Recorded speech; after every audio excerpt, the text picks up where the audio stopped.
All right, guys. Finishing up Slickhead's 43-minute long video. Just going to jump on here, guys, and try to talk about a couple of things that's going on with Rolling with Tbone. Of course, if y'all have been paying attention this afternoon, y'all seen the short video I posted a few minutes ago. Hey, 2-4, come on in. Just doing a quick video about what's going on, trying to do a live stream. If y'all was paying attention this afternoon, y'all got a sneak peek of the Monday episode of Rolling with Tbone that's going to be coming up. I want to answer a question that was messaged to me and asked to me. I noticed this guy's been asking this question of all the people. Hey, Sterling, welcome in. Yeah, go ahead and eat, brother. I had some vegetable soup and some sandwiches earlier. Yeah, I know, Bucky. Yeah, this will be your first time home since before the storm. But I had somebody. There's the hillbilly. Yeah, we just left Slickhead's live premiere video. Somebody's been asking this question. They've been asking all of the content creators. And then I was messaged and asked about what I thought about $1 Million Bogan. I don't know why this guy's worried about $1 Million Bogan. $1 Million Bogan's got way more people following him than I do, but I got no problem with the Bogan. I of course, like a lot of the people in our community here, I got turned on to him when he did that crossover thing with Shade Tree Surgeon back when he was shooting the series on the Bolivian Death Road. I don't wait with bated breath for his videos to premiere, but I am subscribed to him, and I try to get a chance. Sometimes he'll get 2 or 3 videos in, and then I'll have to catch up to him one morning or something on the weekend. But hey, keep Bob. But yeah, I got no problem with the $1 Million Bogan. The trip he did on the Bolivian Death Road. I think we learned a lot about who he was, because I went back and watched some of his videos before he did that. The guy broke down. He cried on the road. He was having regrets. He was having moments where he was thinking about his dad and the relationship he had with his dad. So I think we got to see that he was a real dude. He comes off a little aggressive. He is a little aggressive. He's a little abrasive, but most of us are. But Mark, you'll have to hang around or Merrick, you'll have to hang around, brother. I don't just pass out wrenches to anybody, because I've been watching what's been going on in other people's chats on their videos, and I'm sorry, but I'm not going to just pass out wrenches. You got to hang around and prove that you're going to be a fan of the channel. But yeah, I got no problem with the $1 Million Bogan, but I wanted to answer that. I'm not, like I said, I'm not waiting on his videos with bated breath, but I do watch them. He's all right. And then there's another channel that I have started watching here recently.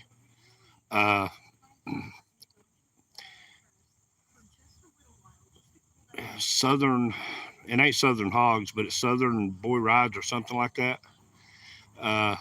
He came recommended from the Hooligan. So y'all moderators take care of the comments for me. But yeah, that's kind of, I wanted to answer that question, because this guy asked Dave, and he's been asking other folks about the Bogan. Look, it's he shoots content that he does different stuff. I have understood that. Thank you, Hillbilly. I've understood that he's got more money than the average bear, which good on him. He can do that. But yeah, he's fine in my book. Is it somebody I would hang out with? Sure, why not? He seemed like a real person. But I think what turned a lot of people off on Bogan was, after that series was over, he was meeting up with some people, and there was an older guy there. I can't remember what the guy's name was, but Bogan was like all up in his face with the camera, and you could tell that the guy was uncomfortable with the camera being up in his face like that, and Bogan kept doing it, so I think people kind of got turned off to him over that. But uh, that's just, I think if the guy didn't want the camera in his face, he would have done something about it. But that's just kind of goes back to don't get too oversensitive about what people are doing if it ain't involving you, I guess. But as far as what we're doing, guys, over the next 2 or 3 weeks, you will see some of the changes. I did a whole nother live before Hurricane Helene hit, and it completely disappeared. The stuff I talked about in it, it never made it into YouTube. YouTube never produced it, but yeah, oh yeah, it is. And sometimes it takes you 3 or 4 videos to figure out what type of person somebody is. But I guess what we're going to be doing, you'll see some of the changes. I have implemented. I took the Forgotten Angels logo off of my main all the way video. Instead of running it all the way through, it gets its own special section at the end of my videos, mainly because when I put all these pictures up on my video, it limits what I can actually upload to the video. So, but I'm still learning this. I am no YouTube scholar. I'm no YouTube scholar. I mean, I'm not perfect at this. I'm not a professional. I'm just learning it as I go. The series that I've done, guys, with the cryptid series and I'm still in the middle. I still have some more work to do, but I do have them ready. Not all of them, but Mondays is ready. I found I've really enjoyed talking about this subject, so probably once a month at least to begin with. After we get through this series, I'm going to be putting a different cryptid into Rolling with Tbone, mainly because I enjoy shooting and doing the research. I've been doing research for this stuff since June, so I have really, and it seems like I'm getting good feedback on it. People they're excited to see me do the cryptid stuff. And, look, guys, it's in all 50 states. It's, that's kind of like we were talking about Sasquatch. In one of the upcoming cryptid episodes, I actually go over the numbers of how many confirmed sightings there are all over this country. So there is a list that's as long as my leg of cryptids in this country that most people haven't even heard of. Yeah, I don't know if the jackalopes. No, I think the jackalopes actually real, because I can remember he was on TV. He shot commercials. The jackalope did commercials for years in the '90s when I was a kid. But there's a lot of cryptids that when I started doing this research, there was a lot of cryptids that I'd never even heard of before, and a lot of these things that they were. The stories came from when they were, before there was really big time internet and everybody was on the World Wide Web. These stories stayed kind of local, and it's only now that people are going back and revisiting these stories and they're bringing them to YouTube and other places like that. And if you want to watch videos on Bigfoot, guys, there's 1,000 videos on each page. And I'm telling you, dude, yeah, shapeshifters is actually one of the, I'm not covering them exactly in this series, but I will be doing a video on shapeshifters. Where is that place? It's,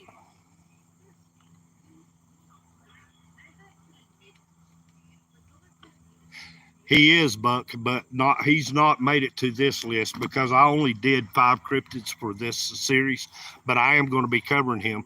Never had heard of him until I started doing research. Geez, guys, there is a lot, especially in the Pacific Northwest, Oregon. There's more than just Sasquatch. Everybody automatically thinks when they hear Oregon or upstate California, up into the redwoods, they automatically think Sasquatch. Dude, there's a lot of cryptids in, and it's not just the Pacific Northwest. I mean, there's the Appalachian Mountains, the Ozark Mountains, Canada. There is cryptids I've never even heard of before, but like I said, in my process of learning about all this stuff and researching it, man, there's a ton of stuff out there. I didn't know that there was yeah, I didn't know that there was a version of the Loch Ness monster in one of the Great Lakes up in Michigan. I'd never heard that before until I started doing research, and then there was like a whole ass documentary about this Nessie, and then there was another one I think somewhere in Minnesota, and I was like, I never even heard of them before.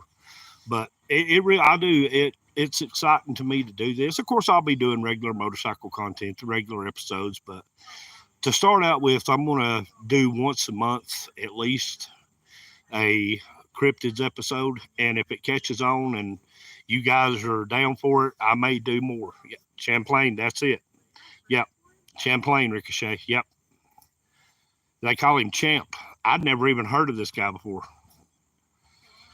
Cool Cat, if you will go back, if you'll scroll down through my old videos and go back a couple of years, you'll actually see a couple of videos that I made on UFOs. I have very particular thoughts on UFOs, but if you'll scroll down, you can watch that. I might even touch on that subject later on again. But,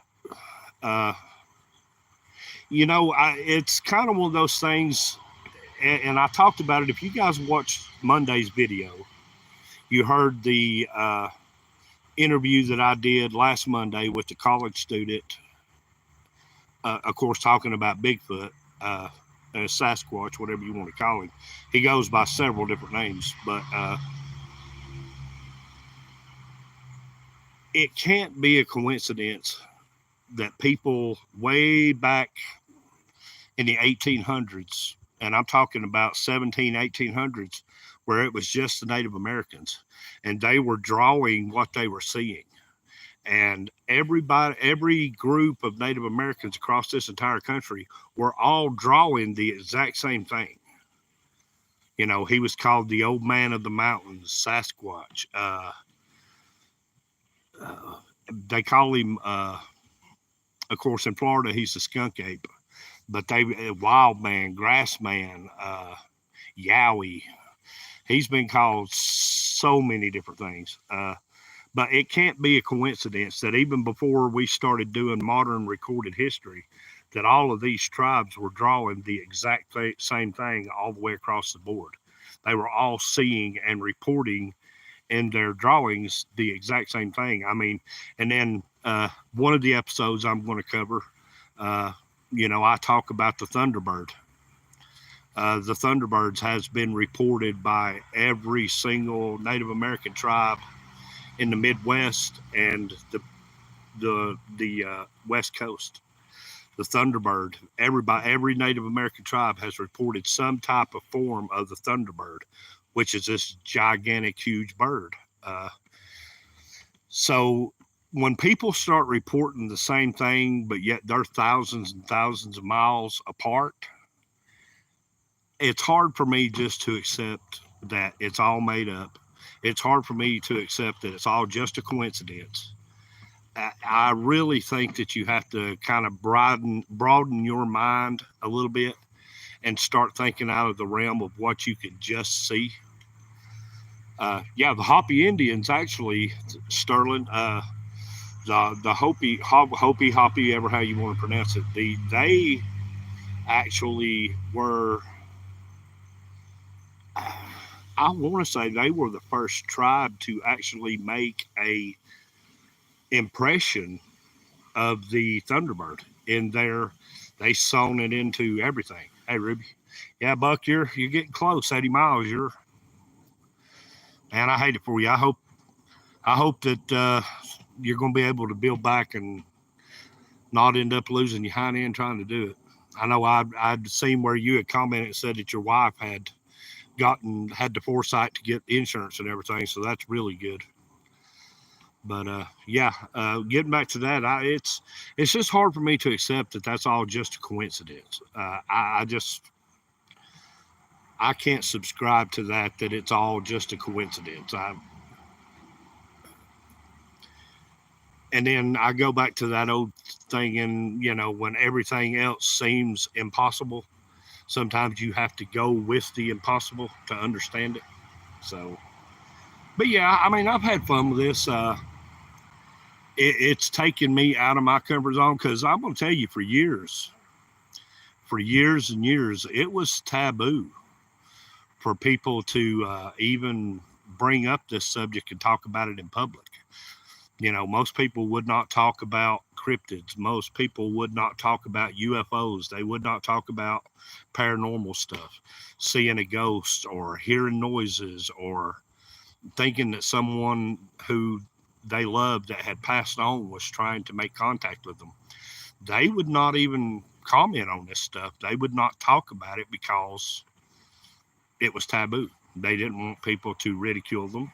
They didn't want people to get them in front of other people and make fun of them. So I think that now in today's society, so many people have seen the exact same thing that it's more acceptable now. We're more open minded now because back in them days, like my grandpa wouldn't talk to you about stuff like that. My dad wouldn't talk to me about stuff like the two episodes that I had here at my house.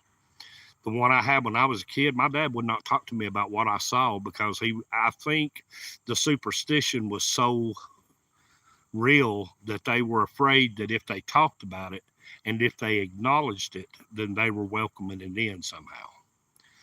But yeah, coast to coast, yeah, I used to listen to Art Bell. When I worked third shift, I would listen to Art Bell early in the morning. I think his show on our coast started at like 3 a.m. and then he went to I think he either went to 6 a.m. or 7 a.m. But yeah, I used to listen to Coast with Art Bell our whole childhood.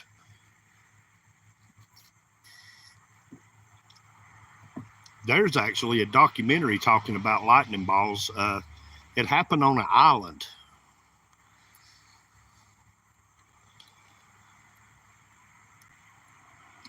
I'll buy it on any of it, Ricochet. If it if it interests me, I'll buy it on any of it. But again, it's just it's one of those things that I think we just have a broader mind than what we used to have. Certainly, I used to watch this guy when I was a teenager. Uh, my aunt, and I'll share this in a live. I probably wouldn't share this in a regular video, but my aunt, one of my mom's sister, dated a man named Jerry McClure, and he was a military man for years, and they were sitting in his truck one night at my grandma's house, and I had came back from shooting pool, and we were talking. Yeah, there's a lot of mystique around red-tailed hawks, but we were talking, and before we knew how many satellites, or before there was a lot of satellites back in the 90s, you would see these balls of solid light just go across the sky. Yeah, I mean, there you go, Keefop. And he was the first one I ever heard, and he referred to them as Newtians. He said, "Oh, that's just the Newtians." And ever since then, I have paid attention to the sky, and me and R1 have been out here at our house on a clear night, and you would just see things that didn't make sense. You would see moving lights that would stop and they would pretend to be a planet. Well, once a satellite's in orbit, it don't never stop. It keeps circling the globe infinitely. They don't stop in midair and then just blink out and disappear.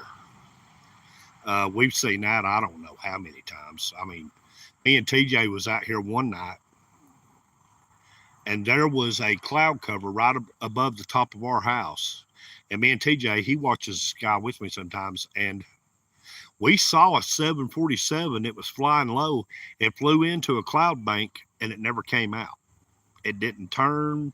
We saw the lights flashing, and then it just disappeared into a cloud bank, and we never saw the plane again. He said, "Where'd it go?" I said, "I don't know."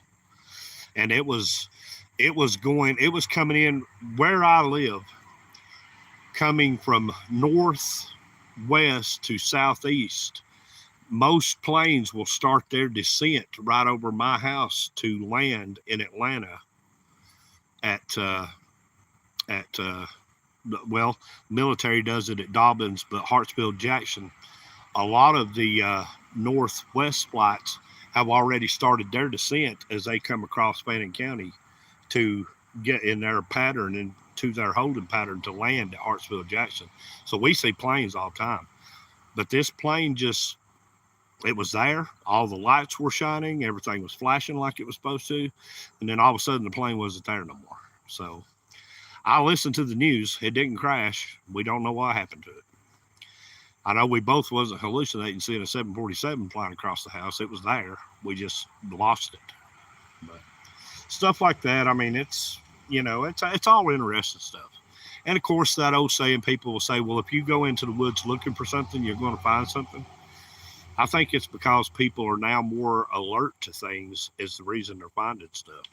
And with camera phones and GoPros, and people have got a, if you've got a cell phone on, you've got a camera on you wherever you go. And it's nothing now just to whip out a camera and start recording. So, of course, you don't get top-notch video all the time, but you know, you do get to see stuff. Hey, Robon. Yeah, the ice walls, Ruby. There's a lot with that, and of course, when I was younger, all of the stories that used to come out about the Bermuda Triangle really fascinated me, and then somewhere over, I don't know if it's, I think it's going from California to Hawaii back to Mexico. I think there is a version of the Bermuda Triangle on the West Coast. I've watched some footage about that, but yeah. So I'm not saying that that's going to be where I fully go with my content, but I am going to feature that content on the channel because everybody seems to be excited about this stuff that I'm doing, and I'm excited about it.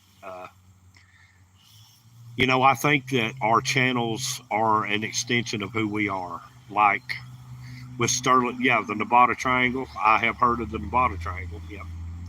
But I think people have shown who they are in their videos. I think we get to see who these people are. You know, like Sterling likes to do the Church of Will. He does his live streams. That's become a part of what we expect from Sterling's channel. Motobomb does the live streams of tattooing.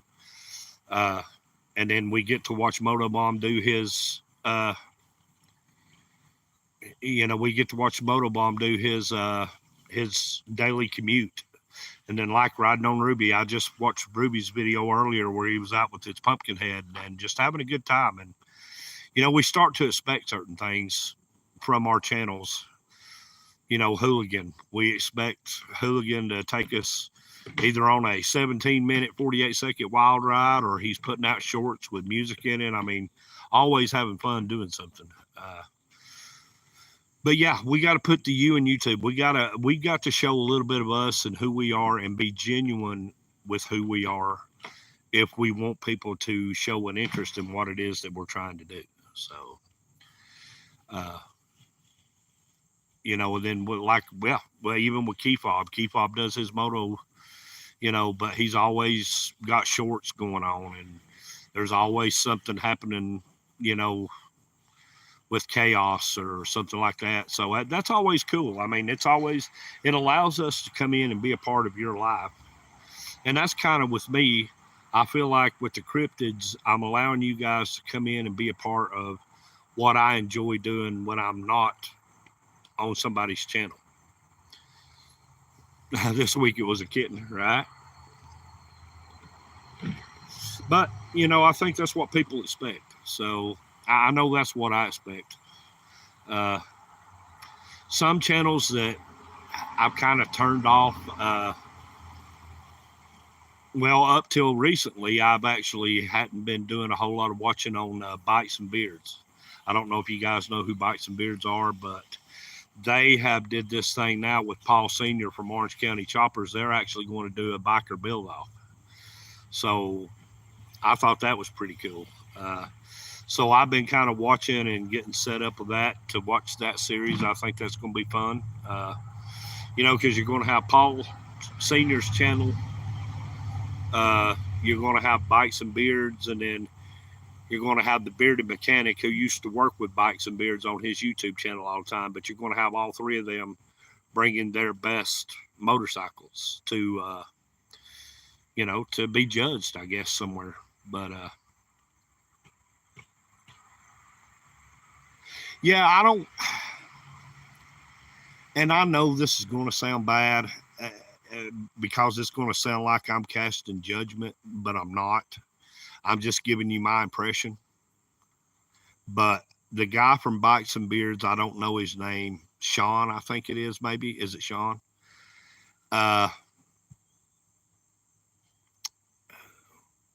That guy just seems to me like he's so fake. Maybe he's not. Maybe it's just me. But he just, there's just, I get a feeling every time I watch him on camera that he's just, it seems to me like he's just fake. And I can't get past that feeling. But hey, Brown Chicken, come on in. Yeah. Yeah, they were doing the dealers. He was sending these girls in. Buck, are you already home, brother? Oh, okay. Bikes anyone can build a home, yeah. I was going to say, damn, dude, you closed the gap on 80 miles quick. Good grief. I thought, damn. But, yeah, Sean just, I don't know. I've watched the Bearded Mechanic, the guy who used to be in the show Bikes and Beards. Some of his videos are okay. Again, I'm not waiting with bated breath to see. Yeah. And, you know, he might be a great guy in person. You might meet him and you may hit it off and be best friends with him immediately. But I just, when I started seeing him spending like $900,000 for stuff and he was blowing all this money and then he's talking about his wife and kids at home, I was like, I mean, if you're a millionaire, that's fine, but he talks like he's not a millionaire, but yet he's always buying bikes off of Amazon, or he's buying this bike here and this bike there. And I'm like, you know, and I know, and I get the fact that what he's doing is content driven. He's doing it for YouTube content, but I just kind of get, I just kind of get the feeling that he's fake. Yeah, putting on the front. I think he's putting on the front. I think he's just putting out there what he wants people to think of him and what he wants people to see of him. Because Paul Sr. Put his ass on blast on that video of the chopper that he bought that Paul Sr. had built for Geico. Paul Sr. watched the video where he was talking crap and smack, and Paul Sr. put him on blast. He said, let's build bikes up, big boy. Let's have a build off. And, you know, give him credit. He went down and met with Paul, and yeah, I mean, he went down and met with Paul.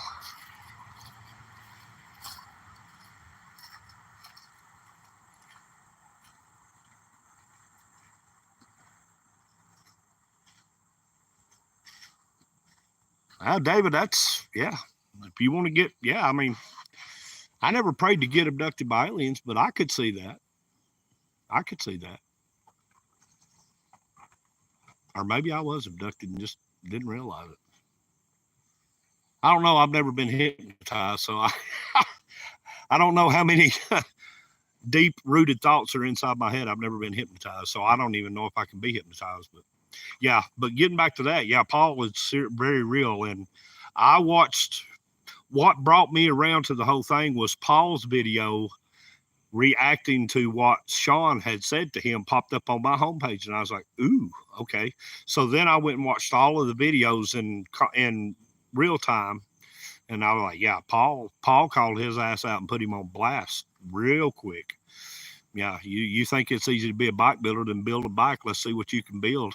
And then what got me was when they went down there, they ended up with doing a $3,000 budget build and all that stuff. And I was like, wait a minute. No, I thought you wanted to build a chopper against Paul Sr., because Paul Sr. will put your ass in the dirt if you're trying to build a real chopper. But to Sean's credit, he said, I'm not a motorcycle builder. So you got to give him credit for that. That he has admitted that he's not a motorcycle builder. Hey, Flip. Yeah, I just subscribed to Paul Jr.'s channel a couple of days ago. He was talking to his wife about some stuff. And I subscribed to Junior's channel. I was a fan of the television show when Junior went off on his own and he started Paul Jr. Designs. I was a big fan of it. I would watch the shows. When he brought Vinny in with him to work in his new shop, I thought they were really going to make a go of it and have a long-running TV series off of it, because I was a fan of the original. You know, I knew a lot of the stuff was, it was fabricated and it was a put on, but I guess those guys really had animosity toward each other, the father and son duo, because everything I've watched documentary-wise about that TV show, it seemed like they really did. They really did get on each other's nerves.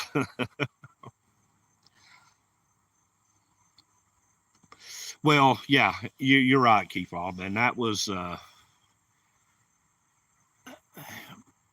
back in the 90s, and I'm sure you guys that are my age can remember. You had companies, you had S&S, which I have a RevTech in Joker, but you had those companies that were punching out these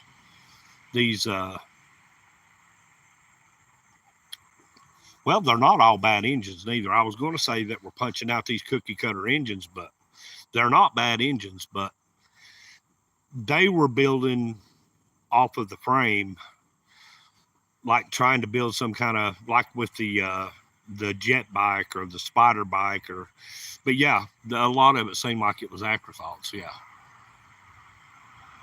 But yeah. If you're going to spend that kind of money, yeah. The movie Fire in the Sky cookout, I don't think I've ever seen that. Sound like one I might like, though.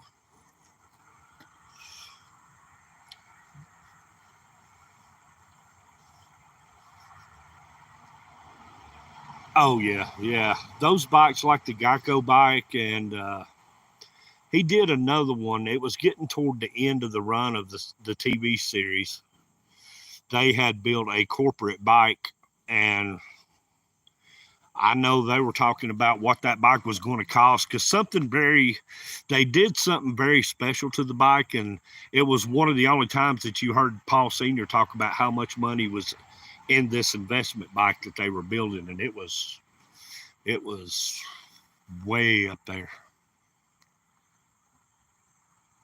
Yeah, and that's, like those bikes like that, and even Joker to an extent were built to be show bikes.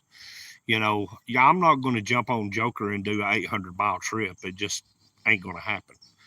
But they were built to show. They were built to, they were built to jump on and ride 30, 40, 50 miles out and hang out at the bar with your buddy and drink a couple of cold beers and talk about your choppers and then take them back home and put them in the garage.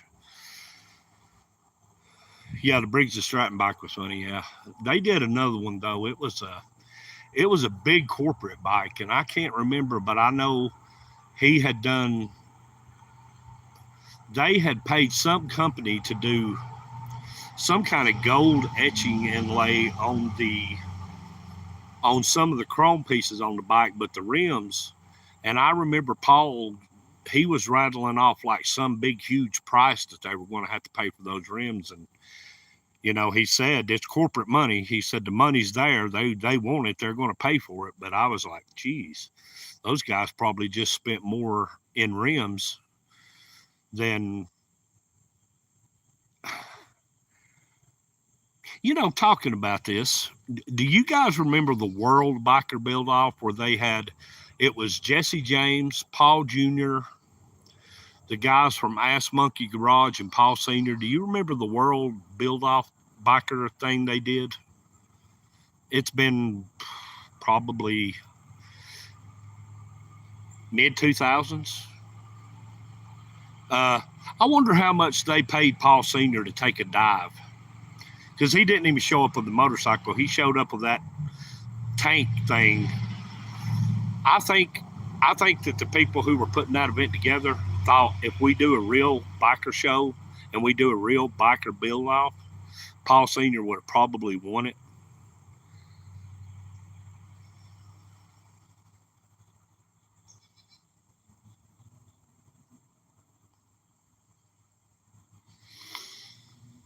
Yeah. I don't know if he gives sabbaticals, David. Dude, Jesse James was about to whoop that guy from Ass Monkey Garage. Well, Gas Monkey. It ain't Ass Monkey. I call it Ass Monkey because that Richard dude, the bearded guy, the tall one, I think Jesse was about to whip his ass, I think, a couple of times. You keep running your mouth and you're going to find Jesse James was actually an outlaw biker. Get his ass whooped. I think he was about to whoop that Richard guy's ass a couple of times during that. But I just wondered how much they paid Paul Sr. to take a dive, because he didn't even show up with the motorcycle. And I can't believe Paul Jr. won that. Because I remember the bike Jesse built for that build off, and he actually built a function riding. And that's what I always liked about Jesse James choppers was he would build his bikes and then jump on them and ride them 1,000 miles to Sturgis. Same thing with Billy Lane. Billy Lane would build a chopper and jump on it in Florida and ride all the way to New York. But yeah, oh yeah, there was some backstage politics on that one. Is that Ass Monkey Garage show still around? I don't have satellite or cable no more. I just stream, and I don't watch hardly anything. Somebody was talking to me the other day about the television series Counting Cars. They said, have you ever watched that? I'm like, dude, I've never even heard of that. I don't have television. I don't do that. Yeah. My favorite scene in that whole thing was when they stopped on the side of the road and met the Mexican folks down there who was selling the copper pots and pans, and Jesse was holding up the copper pans to his bike, and I thought that was funny. They're on YouTube? Yeah. No, I've never watched Counting Cars. I don't have television like that. We just stream, and we are very selective, and I'm on YouTube more than I am anything else. I've got Netflix, Hulu, Tubi, Peacock, Disney for the kids, and I'm on YouTube 90% of the time. What's up, second cousin? There he is. Yeah, I don't watch television like that. But I had, after somebody asked me about the Counting Cars thing, I kind of jumped on YouTube and looked it up, and I ran across something called Counts Customs. So the way I see it, he like does cars and then motorcycles. He's just into a little bit of everything. And if I'm not mistaken, he seems to be in Hollywood, California, like out there where the movie stars are. I mean, I've just watched just a couple of Las Vegas. Yeah, okay. I've just watched a couple of the episodes. It seemed pretty cool, so I'll probably go back and watch some more of it. But he asked me, he said, have you ever watched Counting Cars? And I'm like, I don't have a clue what you're talking about. And then Milkman, he was talking to me one day about this television show that he watches, that he loves, called Street Outlaws. He said, have you ever watched Street Outlaws? And I'm like, what in the hell are you talking about, Street Outlaws? And it was a drag racing thing. So I was like, yeah, well, no, I've never heard of it, but I'll watch it. Seemed pretty cool. I got out of the watching stuff. Do y'all remember the Speed Channel? I used to have the Speed Channel on satellite, and I used to watch like Monster Jam, and I would watch they had a television show called Pinks where they would race for pink slips, and I watched that. I watched Monster Jam and all of the motorcycle content that they had. Uh,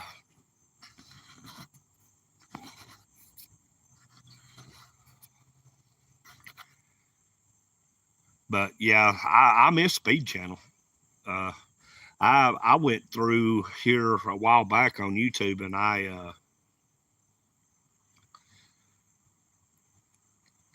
yeah, absolutely he does. Uh, and I was watching some of the American, what was it called? American Throttle or something like that, where they would have like a different chopper show thing. And I saw some of the old Indian Larry footage on there. I thought was pretty cool. But yeah, I did miss the Speed Channel. But right after the Speed Channel went off of the satellite, I had Dish Network. And right after Speed Channel went away, I kind of lost interest because that was the only channel I actually watched. Yeah, they had the rally car races. They had the drag races for Pinks is what it was called, I think. The American Iron or whatever it was. And then after hours, do y'all remember the one they did called Daytona Uncensored? They did it like it was like came on late night. And it had the guy called Wacky Jackie and that blonde chick. I can't remember her name, but they were doing a TV show from Daytona, and then I think they did one at Sturgis, but it come on late at night because it was just tits and ass everywhere, and they were not censored. So yeah, yeah, they were wherever they could go. Now, yeah, to see the Street Outlaws, Milkman asked me about it. I've never watched any of that. I don't do TV like that, so. The only thing I know now about the Street Outlaws was I watched a couple of guys race in a pickup truck that had a camper on it, and I think it was a farm truck or something like that. And they were that old farm truck was getting on down the track pretty good.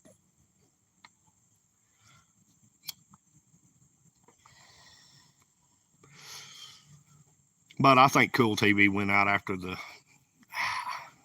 I won't say after the 90s, but sort of toward the middle of the 2000s, 2006, 7, 8, 9. TV sort of changed, and the PC era and the rated PG era kind of took over. I missed the shows like USA Up All Night and, all of the shit that you would watch on HBO and Cinemax on the weekends after midnight. All of the good stuff. Oh man. My uncle had one of the old, yeah, when Hefner died, that kind of killed everything because then Playboy went cyber. And I don't even know, can you even buy Playboy issues? Like, we used to go to gas station and buy Playboy. Can you even buy printed versions of Playboy anymore? Or is it all on the web? I don't know. I don't keep up with it. But he had one of the old satellites that, if you guys remember years ago, they had those big satellites. The old satellites used to actually, you could watch them turn. Huge, big 16-foot satellite dish. And it took us all of about 2 weeks to find out where all the good channels were. And of course, when our aunt and uncle would leave, all of us would be in there with the satellite remote going from F4 to E11 to F4 is the one I remember because it was nothing but porn. Every channel was porn on F4. When you went to satellite F4, it was all porn. And to 15, 16, 17-year-old boys, you were hitting them right in the heart with that. So, but then satellite went to these little bitty dish that they put on the side of your house, and satellite basically just turned into glorified cable TV.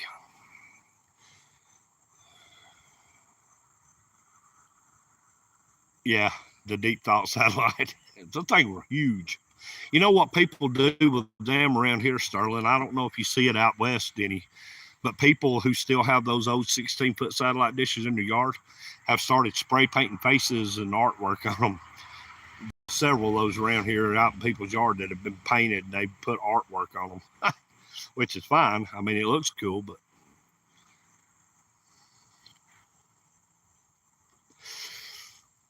I thought Flip, you were already in here, wasn't you? Or did you just? I thought you came in way earlier. Man, the good old days in the 90s and the early 2000s. I miss the 90s. Life was so much easier in the 90s.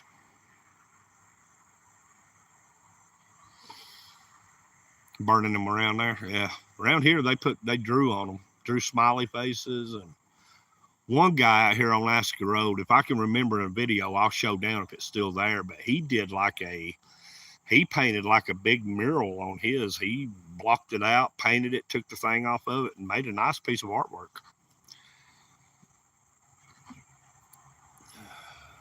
But the weather's changing anyway. Fall's here. The leaves are starting to fall. I noticed that the poplars are already naked. The oak trees will be next. My walnut tree limb leaves are starting to turn yellow and fall. Roof of a gazebo. Yeah, I've seen that before too. But those son of a guns are heavy. We had a guy going back, man, this was probably 2010, 2009. I had a guy call me and he asked me, well, I was working for Ace Hardware at the time. He asked me, he said, can you take down one of those old satellites? And I thought, yeah, well, you know, you just take the 2 U-clamps loose and just let it fall over. Dude, those things are damn heavy. When they fall over face first, if you ain't got a forklift, you can't pick them up. We like to never got that thing out of there. And the pole was so deep in the ground, we couldn't even get it out. That pole had to be at least 4 foot deep. Because I know you had to have clear sky for them old satellites to work. If you had a tree anywhere nearby, it would knock your signal completely out. But yeah, guys, that's kind of what's going on. I just wanted to jump on here and do a live. Everybody's been going live here lately, and I've been enjoying that. But I just kind of wanted to let y'all know that's kind of where we're headed with Rolling with Tbone. And like I said, some of the changes that I talked about, and I'll say it again for those who just came in. I had a whole live. It was 54 minutes and some change. It just completely disappeared. And I did it 2 or 3 weeks ago, and I went to make it public the next day. I was going to make it public on YouTube. It wasn't there. I have no clue what YouTube did with it. So this one may not show up. If it does, I'll tag it and I'll title it and put it in my video section. But the other one I did, it just completely, yeah. Bro, I'll tell you, Buck, I feel for you, brother. I feel for you.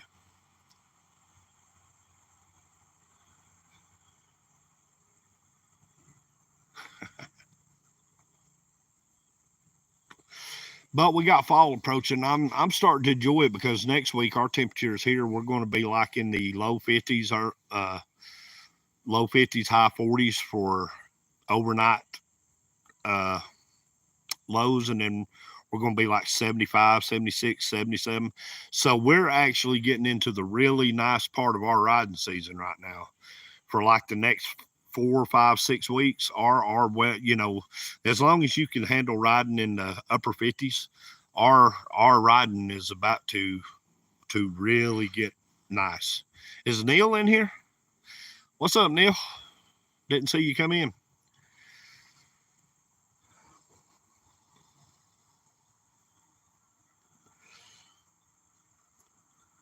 Oh, Flip, while you're in here, brother, you're keeping me up past my bedtime at 9:15. If you keep keeping me up past bedtime, Mama ain't gonna let me play no more.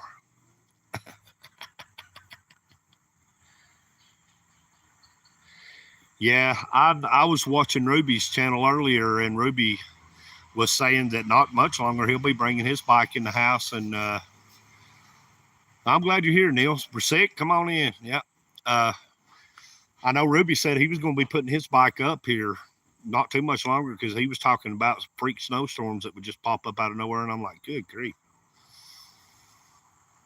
But up north, that's the way it is.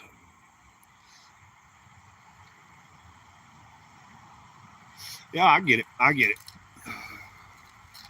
36 last night. It wasn't that low here. I woke up this morning in my truck when I left for work I left here about 5:45 this morning, and my truck said it was 56, I think, 57. So it was. We're getting to the nice part of our riding weather right now.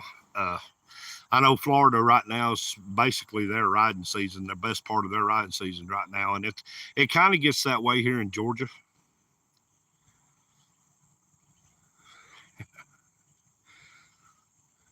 My Harley will be in the house this year. I bring my Harley in the house, I'll be kicked out in the doghouse. I can't fit all my motorcycles in the house. Julie Smith's got both of her motorcycles in the house. I think they're in her kitchen, ain't they? Didn't she tell us that her motorcycles lived in her kitchen?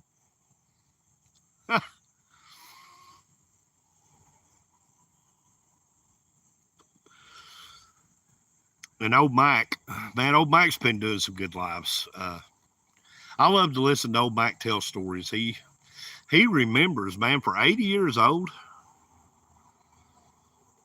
right? For 80-year-old, old Mac remembers a lot of cool stuff. He really, his memory he's sharp. He remembers. I've been watching his lives. I've been trying to catch everybody's lives. I talked about it in one of the videos, one of my recently past videos, that I would be losing time, so I wouldn't be able to make everybody's lives and everybody's premieres and stuff like that. So we're rapidly coming up on that time, because right now soccer is in full swing at the rec, and yeah, that's what I'm saying. Old Mike remembers everything, dude.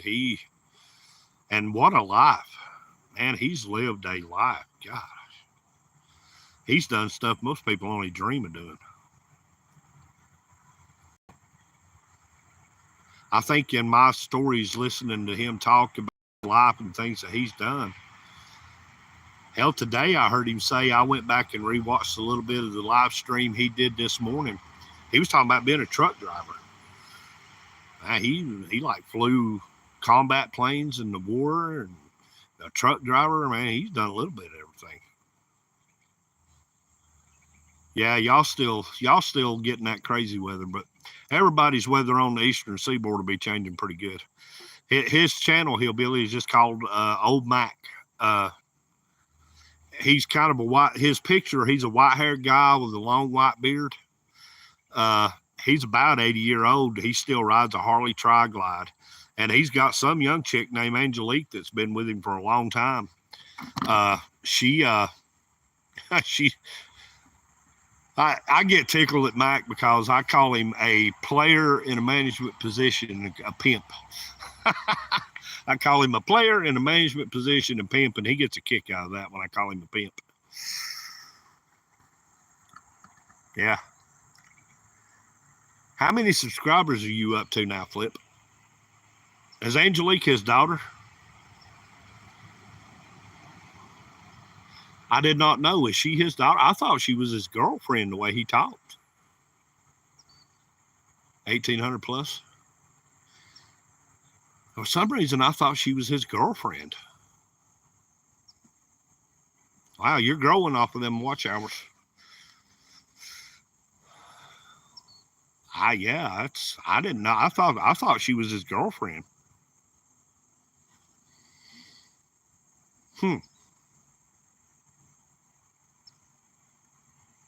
I've been looking at it totally wrong if that's his daughter. I might ought to quit calling him a pimp. Whew. Of course, I never heard of Old Mac until Motobomb. I think Motobomb was shouting him out, and then he showed up in one of Motobomb's premiere chats and chatting and commenting, and he said hello to me, and I acknowledged him, and then I went and found his channel and fell in love with his content. Just a cool old dude. Yeah, I don't know. I'll have to get some clarification on that. I don't know if that's his. I thought she was his girlfriend. I mean, the way he talks to her, he don't really talk to her the way a father would talk to a daughter. Yeah, I mean, yeah, I thought it was his girlfriend.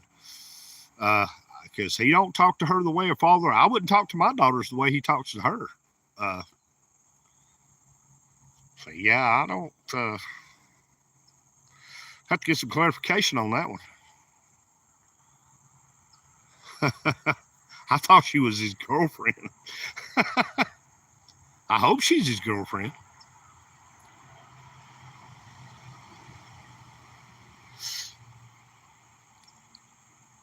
Yeah, I wouldn't talk to. I've got two daughters, and I would absolutely not talk to either one of my daughters like that. I mean, I would hope that girl's his. I pray that girl. I pray that girl is his girlfriend.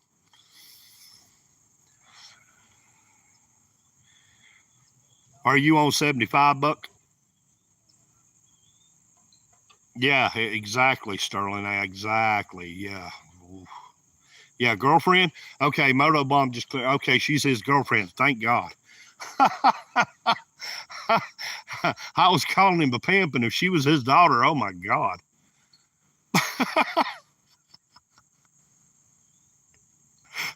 Okay, she's his girlfriend. Moto Bomb said she's his girlfriend.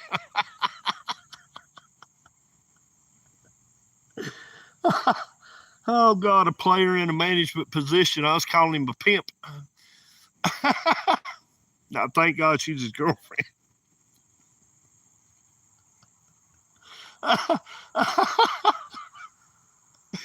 Oh God. Angelique. Yeah, her name's Angelique. He called her a fat ass the other day, and we were all playing up to her in the comments, and he was like, "She needs to get out of here, get her own channel." And I'm like, we were having such a good time. That was fun. 133 between Moturi and Bob Austin. Yeah, brother, I feel for you. You're getting close to being there. Yep, man.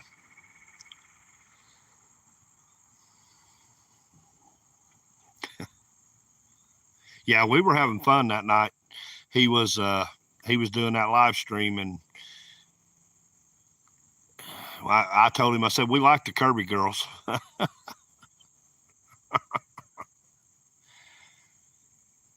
Yeah. You scared me, Flip. I thought that was his. I thought, damn, are we telling him to pimp his daughter out? I mean,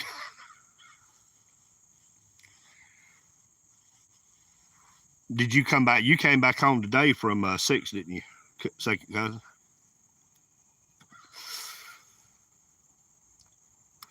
Was anybody else going to go live tonight for community? I'm in Georgia, North Georgia, actually, Brown Chicken. As the crow flies, I'm probably 5 hour, 6 hour ride from Buck Brown. He's in Valdosta, Georgia. He's right there on the Florida, Georgia. He's right there on the Florida, Georgia line. And I am up here at the top of Georgia where Tennessee, North Carolina, and Georgia all converge. I'm like, from the state line from North Carolina, I'm like maybe 15 minutes. From Tennessee, I'm less than 8 minutes. So I'm right here where they all combine, and at the very tip top of Georgia. My papa used to say, I'm up here from where the men are men and the sheep are scared. Well, Buck, just know we're wishing you good thoughts, brother. We we're sending good thoughts and prayers your way, but the thankful thing is that nobody was killed. So that's, it could have been worse. You could have been at home asleep in the bed and had a tree fall on you or something. So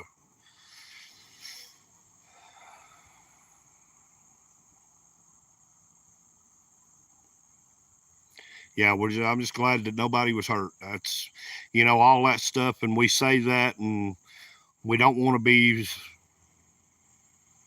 pessimistic, but you always got to be a little bit, you got to find the silver lining and stuff like that. It's, it's,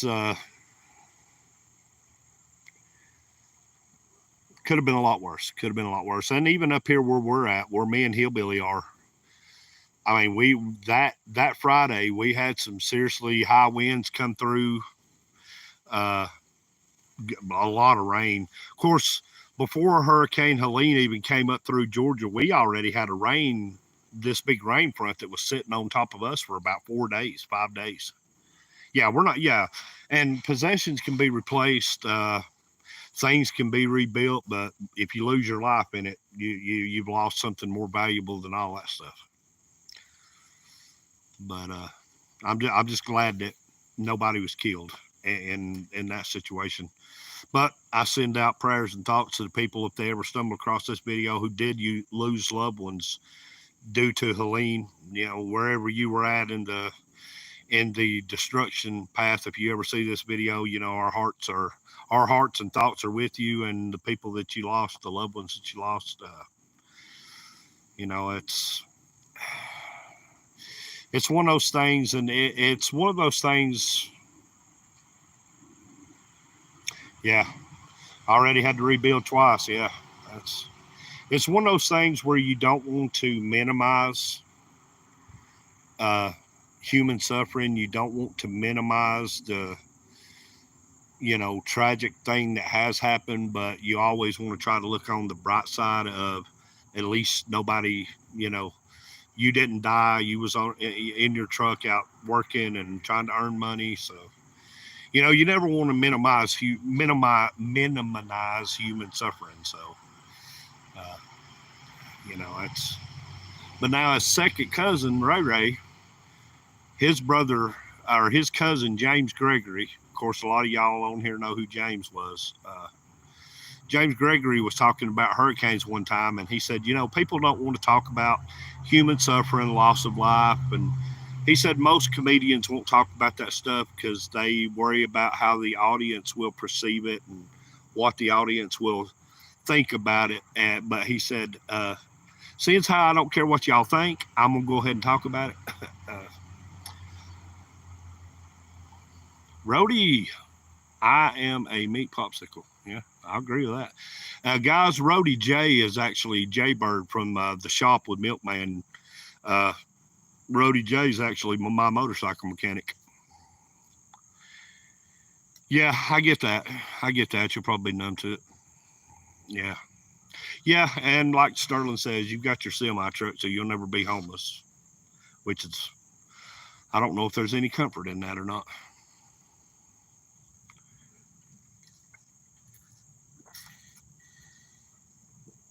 Yeah, I don't know if you can take comfort in that. I would say after a while, you would get tired of being in a semi truck, living in a semi truck all the time.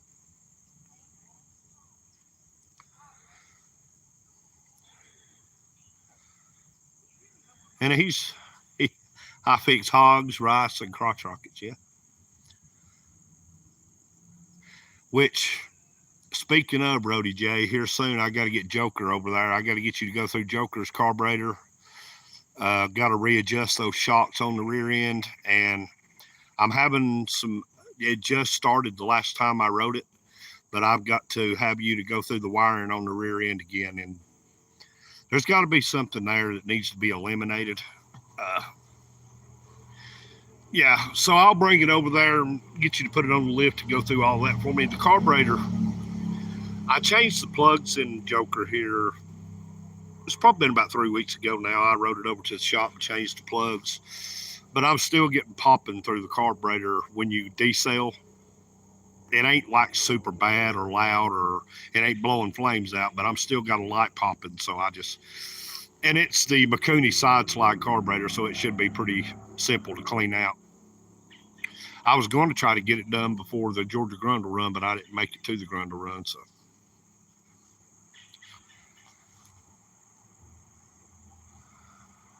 Yeah. Yeah.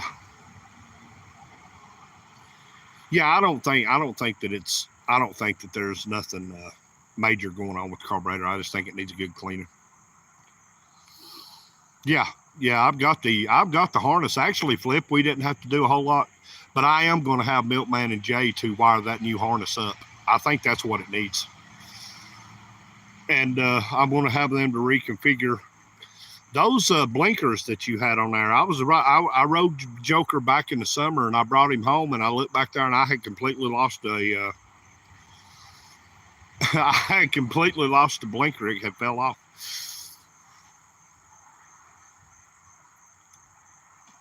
Yeah. Well, and that's, we all talk about forgotten angels, but Buck, you have actually, I mean, you went in and out of your way to do for forgotten angels, like going all the way to Mr. B's just to pick up those cornhole boards, and you guys putting together the thing back in the summer where was it Wheel Burner, where y'all did that. uh, you went above and beyond, and Flip is another one who's went above and beyond for, he told me in cash, that's not my story to tell. But Flip is way up in the thousands of dollars on how much he's given to Forgotten Angels, and I know it's something that's very important to Flip. He does a lot of the stuff that Flip does is just like you, Buck. His mind is Forgotten Angels. He's doing things that are geared toward Forgotten Angels. So very cool, very cool. Yeah, cornhole meant something different in the '90s. It didn't mean what it means now. Cornhole was something totally different back in the '90s.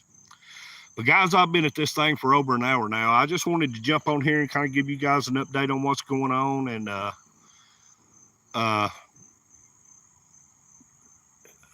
like I said, I'm excited about the cryptids episodes. And even beyond Halloween and beyond October, I'm still going to be featuring some of the cryptids in certain episodes because I found that I really enjoyed doing it. I really enjoyed it. I have fun doing it. But oh yeah, I know you gave your word on the cornhole boards. So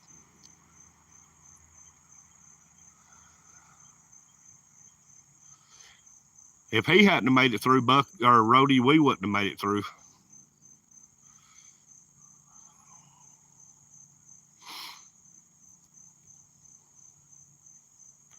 Man, we really dodged a bullet up here when it came to that. We really dodged a bullet. But all right, guys, I'm going to go ahead and end this live because I know one of y'all will probably go ahead and go live. But yeah, that's kind of what's going on. So I just wanted to give you guys an update. As far as Thursday episodes go, I don't have anything lined up right now. Like I said, the videos I did with the combat vet and the non-nights, those just kind of fell into my lap. So I was able to make them Thursday episodes, but yeah, he was. God loves an idiot.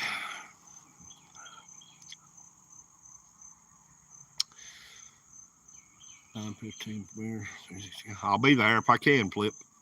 You keeping me up past my bedtime. I'm getting too old to stay up late and then get up at 5 o'clock in the morning. Right. All right, guys. Well, I'm going to end this up. Y'all have a good night, and whoever's going live, I'll catch y'all here in just a little while. But that's what's going on from the Roll with Tbone crew. So if YouTube don't decide that they're going to completely get rid of this video, I'll post it up for people to go back and watch. But y'all have a good night, and I'll catch y'all on the next one. Take care of yourselves. Take care of each other, guys. I'll talk to you later.